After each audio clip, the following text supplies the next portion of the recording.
Hello दोस्तों, आज मैं आपको पढ़ाने वाला हूँ वेक्टर, जो कि क्लास 11th के फिजिक्स को पढ़ने के लिए बहुत ही ज़्यादा इंपॉर्टेंट है। अगर आपको वेक्टर नहीं आता, तो आप मान के चलो कि आपको फिजिक्स में कुछ भी समझ में नहीं आएगा। इस कारण ध्यान देते हुए आइए स्टार्ट करते हैं वेक्टर। वेक्टर को समझने से पहले हम समझेंगे कि फिजिकल क्वांटिटी क्या होता है। तो ऐसा कोई भी क्वांटिटी जिसको कि हम मेजर कर पाए, जिसको कि हम नंबर में बता पाए, उसे हम कहते हैं फिजिकल क्वांटिटी। जैसे कि मास। अगर मैं आपसे कहता हूं कि जाओ 3 kg शक्कर लेके आ जाना, तो 3 इसमें जो 3 है, ये क्या है? एक नंबर है जो कि रिप्रेजेंट कर रहा है कि मैं मास को मेजर कर सकता हूं, मैं उसका वैल्यू बता सकता हूं। जैसे वेलोसिटी, अगर मैं कहता हूं कि वेलोसिटी है 20 मीटर पर सेकेंड डायरेक्शन के साथ, तो 20 जो यहां पर है, ये उसका मैग्नीट्यूड है, उसका वैल्यू है। मैं वेलोसिटी का एक नंबर बता सकता हूं। सेम उसी तरीके से मैं प्रेशर को भी नंबर में बता सकता हूं कि 10 पास्कल है, 20 पास्कल है, या कुछ भी। ठीक है? तो ये सारे चीज क्या है? ये है फिजिकल क्वांटिटी, जिसको कि हम नंबर में रिप्रेजेंट कर पाए, एक दूसरे को हम नंबर में बता पाए। लेकिन हर कुछ फिजिकल क्वांटिटी होता है क्या? तो ऐसा बिल्कुल नहीं है। जैसे कि इमोशन तरीके से मान लो कि दो लोग बाइक से गिर गए, तो दोनों को चोट लगा, जिसकी वजह से दोनों को पेन हो रहा है। लेकिन किसे ज्यादा पेन हो रहा है, इसे आप किसी नंबर में रिप्रेजेंट नहीं कर सकते, नंबर में नहीं बता सकते। तो जिस वजह से इमोशन हो गया, पेन हो गया, हैप्पीनेस हो गया, सैडनेस हो गया, ये सब फिजिकल क्वांटिटी नहीं है। लेकिन मास, वेलोसिटी, प्रेशर, ये सभी फिजिकल क्वांटिटी है, किनको क्योंकि मैं इन्हें नंबर में रिप्रेजेंट कर सकता हूं। ठीक है? अब आगे बढ़ते हैं। फिजिकल क्वांटिटी को हम दो पार्ट में फिर डिवाइड कर सकते हैं। पहला होगा वेक्टर क्वांटिटी और दूसरा होगा स्केलर क्वांटिटी। तो देखो भाई, वेक्टर में ऐसा क्वांटिटी जिसके पास मैग्नीट्यूड हो, मतलब कि उसके पास वैल्यू हो एक नंबर में, और साथ में डायरेक्शन भी हो, ऐसे क्वांटिटी को हम कहते हैं वेक्टर क्वांटिटी। जैसे कि वेलोसिटी, समझना। मान लो मैं बाइक चलाता हूं 20 मीटर पर सेकंड के हिसाब से, और नॉर्थ डायरेक्शन में चला रहा हूं। तो मैंने आपको दो चीज बताया। पहला, मैं कितने मैग्नीट्यूड से बाइक अपना चला रहा था, 20, तो एक नंबर बताया, और साथ में मैंने आपको डायरेक्शन भी बताया। तो इसका मतलब है कि वेलोसिटी जो है, ये कैसा क्वांटिटी है? वेक्टर क्वांटिटी है। सेम उसी तरीके से जो फोर्स है, फोर्स भी वेक्टर क्वांटिटी है। अगर अलग अलग डायरेक्शन में आप फोर्स लगाते हो, तो उसका इफेक्ट भी क्या होगा? अलग अलग तरीके से मिलेगा। जैसे मान लो फोर्स है 20 न्यूटन, तो नॉर्थ डायरेक्शन में लगाओगे तो उसका इफेक्ट अलग होगा। साउथ में लगाओगे किसी बॉडी पर, तो उसका डायरेक्ट इफेक्ट जो होगा ये अलग होगा। तो इस तरीके से ऐसा कोई भी क्वांटिटी जिसके पास मैग्नीट्यूड हो और डायरेक्शन हो, उसे हम कहते हैं वेक्टर क्वांटिटी। आगे बढ़ते हैं, देखते हैं स्केलर क्वांटिटी, जिसके पास सिर्फ मैग्नीट्यूड होता है, इसमें डायरेक्शन का कोई सेंस ही नहीं है। जैसे कि मैं आपसे टाइम पूछा, आपने कहा कि अभी 2 मिनट बीत चुका है, तो भाई क्या तुम डायरेक्शन भी बताओगे क्या? नहीं, डायरेक्शन का कोई मतलब ही नहीं है। सेम मास, जैसे कि 4 kg, 5 kg, 6 kg, इसमें भी डायरेक्शन बताने की जरूरत नहीं है। मान लो मैं बोलता हूं आप बाइक कितने की स्पीड से चलाते हो, तो आपने कहा 50 की स्पीड से, तो आपने 50 एक नंबर बताया, तो ये क्या बन गया? स्पीड। लेकिन लेकिन लेकिन अगर आप स्पीड के साथ, मैग्नीट्यूड के साथ, जैसे कि 50 है ना, 50 के साथ अगर आपने डायरेक्शन बता दिया, तो फिर वो वेलोसिटी बन जाएगा। ठीक है? तो ये बेसिक सा अंतर भी है वेलोसिटी और स्पीड में, कि स्पीड के साथ अगर आप डायरेक्शन भी बता दो, तो ये वेलोसिटी बन जाता है। आई होप अभी क्लियर होगा आपको। चलते हैं नेक्स्ट पेज पे। तो ऐसा कोई भी क्वांटिटी जिसके पास मैग्नीट्यूड हो और साथ में डायरेक्शन भी हो, उसे हम कहते हैं वेक्टर क्वांटिटी। लेकिन आप एक बात याद रखना कि वेक्टर होने के लिए दो ही क्राइटेरिया नहीं है कि उसके पास डायरेक्शन हो गया और मैग्नीट्यूड हो गया, और हमने कहा कि तुम भाई वेक्टर क्वांटिटी हो। नहीं, उसे एक वेक्टर एडिशन का रूल फॉलो करना होगा। इसे हम आगे चल के पढ़ेंगे। लेकिन आप याद रखना कि मैग्नीट्यूड होना चाहिए, डायरेक्शन होना चाहिए, साथ में उसे vector law of addition rule को भी फॉलो करना चाहिए। तभी मैं बोलूंगा कि वो कैसा क्वांटिटी है? वेक्टर क्वांटिटी है। अब बात करते हैं रिप्रेजेंटेशन ऑफ वेक्टर का। इसके लिए सबसे पहले मैं आपको एक एग्जांपल देता हूं। मान लो जैसे कि फोर्स है, वेलोसिटी है, ये सब क्या है? वेक्टर है। तो हम क्या कर सकते हैं, हम लिख सकते हैं कि force is a vector quantity, velocity is a vector quantity. लेकिन इस चक्कर में क्या होगा, सेंटेंस तो बड़ा हो गया ना कि मैं बार बार बता रहा हूं कि फोर्स भाई वेक्टर है, वेलोसिटी भी वेक्टर है। तो उससे ज्यादा अच्छा क्या होगा कि मैं एक साइन बना दूं, ठीक है, उस साइन को लगाते के साथ कोई इंसान जब भी इन क्वांटिटी को देखे तो देखते ही बता दे कि भाई ये वेक्टर क्वांटिटी है। तो हम क्या करते हैं, जैसे कि मान लो फोर्स, तो इसके ऊपर हमने एक एरो लगा दिया, तो ये एरो बता रहा है कि ये जो भी क्वांटिटी है ये कैसा क्वांटिटी है, वेक्टर क्वांटिटी है। जैसे वेलोसिटी, तो उसके ऊपर हमने एक छोटा सा एरो लगा दिया, तो ये बता रहा है कि ये क्या है, वेक्टर क्वांटिटी, एक तरह का इसका आइडेंटिटी हो गया। इसको एक और एग्जांपल समझो। मान लो दो लोग लड़ाई कर रहे थे, ठीक है, और एक तीसरा पर्सन आया जो कि इन दोनों को बीच बचाव करने लगा। इसने कहा कि तुम दोनों लड़ाई मत करो, और इन दोनों ने क्या किया कि आपस में लड़ना छोड़ करके इसे ही पीट दिया। ये जो बीच में पर्सन था इसे भी पीट दिया, और बाद में पता चला कि ये जो पर्सन जो लड़ाई छुड़वा रहा था ये पुलिस वाला था। अब ये दोनों भारी दिक्कत में आ गए। तो देखो मेन दिक्कत क्या हुआ कि ये जो पुलिस वाला था इसने अपना वर्दी नहीं पहना था। तो वर्दी एक तरह का क्या है, इसका आइडेंटिटी है। अगर ये वर्दी पहना होता तो ये लोग समझ जाते कि ये पुलिस वाला है और फिर इसको नहीं पीटते। तो सेम उसी तरीके से हम क्या करते हैं कि जो वेलोसिटी है, फोर्स है, कोई भी वेक्टर है, तो हम उसके ऊपर एक छोटा सा एरो लगा देते हैं और बता देते हैं कि देखो भाई ये कैसा क्वांटिटी है, वेक्टर क्वांटिटी है। टाइप्स ऑफ वेक्टर, तो पहला पढ़ेंगे हम पैरेलल वेक्टर। अगर दो वेक्टर सेम डायरेक्शन में हो, ध्यान देना, अगर दो वेक्टर सेम डायरेक्शन में हो और दोनों का मैग्नीट्यूड सेम हो भी सकता है और नहीं भी हो सकता। देखो जैसे कि ये ए वेक्टर है, क्लियर है, तो एरो को देखो, एरो इस साइड जा रहा है, सेम उसी तरीके से बी वेक्टर का भी एरो सेम डायरेक्शन में, क्लियर है। और इसके मैग्नीट्यूड का बात करूं तो फिलहाल तो मैंने देखो दोनों का मैग्नीट्यूड ना इक्वल किया है।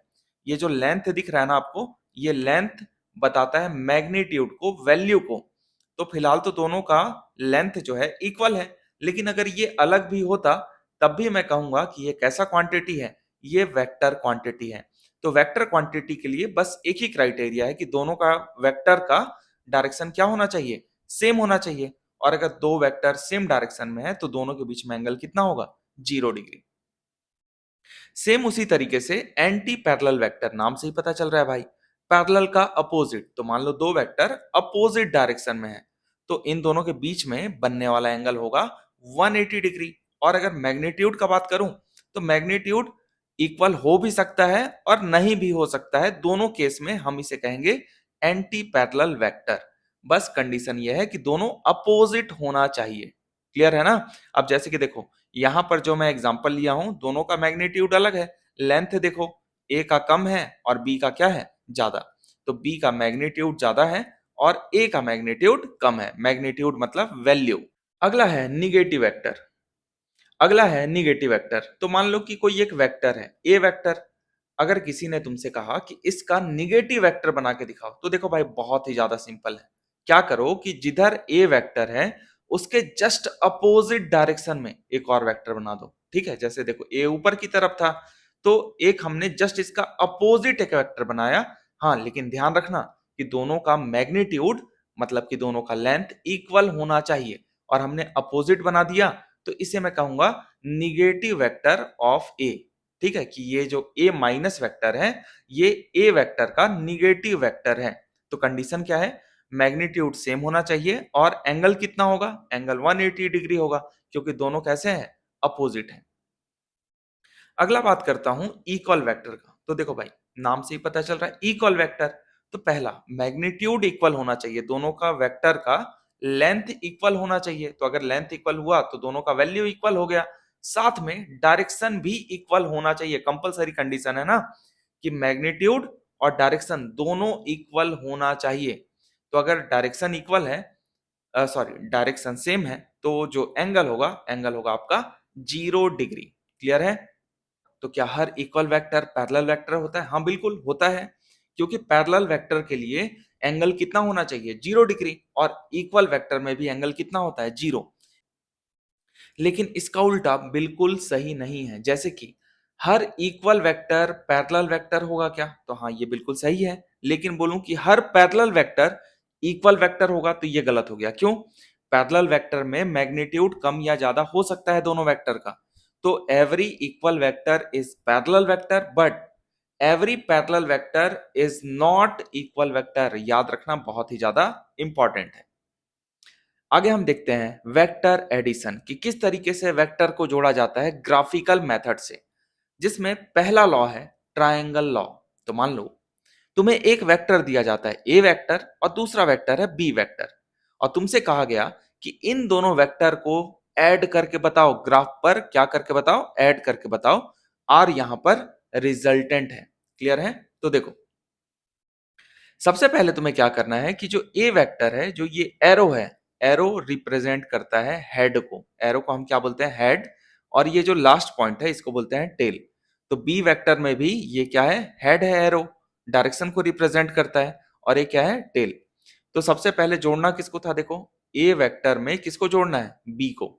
तो सबसे पहले आप ए वेक्टर बना लो, same to same A vector बनाओ बिना मैग्नीट्यूड को चेंज किए हुए। अब ए वेक्टर के हेड पर, ए वेक्टर के हेड पर किसको जोड़ दो, बी वेक्टर के हेड को ए वेक्टर के हेड पर बी वेक्टर के टेल को ऐसे जोड़ दो, जोड़ दिया। अब एक नया वेक्टर बनाओ इस पॉइंट से लेके इस पॉइंट तक। क्लियर है? अब ये जो नया वेक्टर होगा, ये कौन सा वेक्टर होगा, ये होगा resultant vector, A vector plus B vector. अगला एग्जांपल लेते हैं कि मान लो यहां पर एक p वेक्टर है और ये कौन सा वेक्टर है, q वेक्टर है। आपसे बोला गया कि रिजल्टेंट वेक्टर बनाइए p vector plus q vector. तो सबसे पहले आपने किसको ड्रॉ किया, p वेक्टर को। देखो ऐसे ड्रॉ कर लो। तो p के हेड पर q का टेल ऐसे मिला दो ना, लेकिन डायरेक्शन चेंज मत करना, देखो सेम ऐसे ही बनाना है। और वापस से एक ऐसे नया वेक्टर बना दो आप। तो ये जो नया वेक्टर बनेगा इस पॉइंट से इस पॉइंट के बीच में, ये होगा resultant vector, R vector is equal to P vector plus Q vector. दूसरा चीज आप ये भी याद रखो कि मैं p में q जोड़ दूं या q में p, आंसर हमेशा क्या होगा, सेम होगा। ठीक है?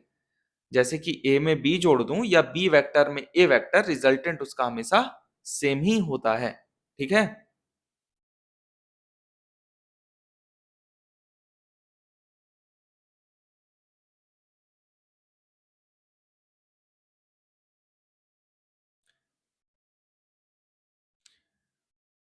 अगला देखते हैं पॉलीगन मेथड। तो ये भी एक ट्रायंगल लॉ ही है, लेकिन इसमें 3 साइड से ज्यादा हो जाता है, तो हम इसे कह देते हैं पॉलीगन लॉ या फिर polygon method of vector addition.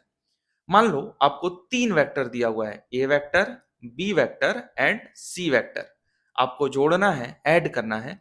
Resultant is equal to A vector plus B vector plus C vector. तो फिर से स्टार्ट कर लो भाई। सबसे पहले देखो ए वेक्टर बनाया, ए के हेड पर किसको जोड़ दिया, बी के टेल को जोड़ दिया। फिर बी के हेड पर किसको जोड़ दो, सी के टेल को जोड़ दो। क्लियर है? अब स्टार्ट इस पॉइंट से किया था, तो यहां से एक नया वेक्टर बनाओ और इसको क्लोज कर दो। तो ये जो वेक्टर होगा ये होगा resultant vector, A vector plus B vector plus C vector. Clear है? अब अगर मैं तुम्हें एक डायग्राम देता हूं, देखो जैसे कि A vector, B vector, C vector, D vector, E vector और एक कौन सा वेक्टर है, एफ वेक्टर। इसमें मैं आपको बोलूं कि आप पहचान के बताओ रिजल्टेंट कौन है, इनमें से रिजल्टेंट कौन है। तो देखो हमेशा सीक्वेंस को देखना है तुमको। ये क्या था, ए का टेल फिर हेड, बी का टेल फिर हेड। तो देखो कंटिन्यू चला है, tail head tail head tail head. लेकिन एफ वेक्टर को नोटिस करो, ये कैसे मिला है भाई, इसने सीक्वेंस को ब्रेक कर दिया। देखो ये मिला हेड से हेड और टेल से टेल। तो ऐसा कोई भी वेक्टर जो हेड से हेड मिला हो और टेल से टेल मिला हो, वह रिजल्टेंट होता है। ये पहचानने का तरीका है। तो इसका मतलब है कि जो ये एफ वेक्टर है ना, ये इन सभी का रिजल्टेंट है। A vector plus B vector plus C vector plus D vector plus E vector. Clear है? इसी के अंदर अगर मान लो मैं ए से एक नया वेक्टर बनाऊं इस पॉइंट तक। क्लियर है? तो देखो ये किसको किसको क्लोज कर रहा है भाई, ए बी और सी को। तो ये हो जाएगा A vector plus B vector plus C vector. ठीक है? और आप वापस से देख भी सकते हो, देखो यहां पर हेड से हेड मिला है और यहां पर टेल से टेल मिला है। तो ये इन तीनों का सम होगा, ए वेक्टर प्लस बी प्लस सी। अगर मैं एक दूसरा लाइन ऐसे वेक्टर ड्रॉ कर दूं इस पॉइंट से लेके इस पॉइंट तक, तो नोटिस करो, देखो इसने किसको क्लोज किया, ए बी सी डी ये सभी सीक्वेंस में थे और इस सीक्वेंस को इसने ब्रेक कर दिया, ठीक है। तो ये जो वेक्टर है, ये वेक्टर, ये कौन सा वेक्टर हो जाएगा, A vector plus B vector plus C vector plus D vector. Clear है। अब एक अगला और लास्ट डायग्राम, अगर मान लो मैं इस तरीके का तुम्हें एक वेक्टर डायग्राम देता हूं और तुमसे पूछता हूं कि बताओ इसका रिजल्टेंट कितना होगा, तो ध्यान से देखो, सीक्वेंस को मेंटेन करो, tail head tail head tail head tail head. अच्छा, यहां तो कोई भी ऐसा नहीं है जो कि सीक्वेंस को ब्रेक कर रहा है, सब कैसे चल रहे हैं, टेल से हेड टेल से हेड टेल से हेड, और ये क्लोज भी हो गया। तो याद रखना, अगर बिना सीक्वेंस ब्रेक किए ये वेक्टर डायग्राम अपने आप को पुश कर ले तो इसका रिजल्टेंट हमेशा जीरो होता है, इसका जो नेट इफेक्ट होगा ये हमेशा क्या होगा, जीरो। यहां पर देखो सीक्वेंस, यहां पर देखो सीक्वेंस एक बार ब्रेक हो गया था, ए से बी सी डी ई यहां तक सीक्वेंस चला, टेल हेड का, लेकिन एफ ने सीक्वेंस को क्या कर दिया, ब्रेक कर दिया, और ये मिल गया हेड से हेड और टेल से टेल। इस वजह से जो एफ वेक्टर है ये इन सभी का क्या है, रिजल्टेंट। मिलते हैं दोस्तों नेक्स्ट वीडियो में, तब तक के लिए आप मेरे इस चैनल को सब्सक्राइब कर लो। धन्यवाद।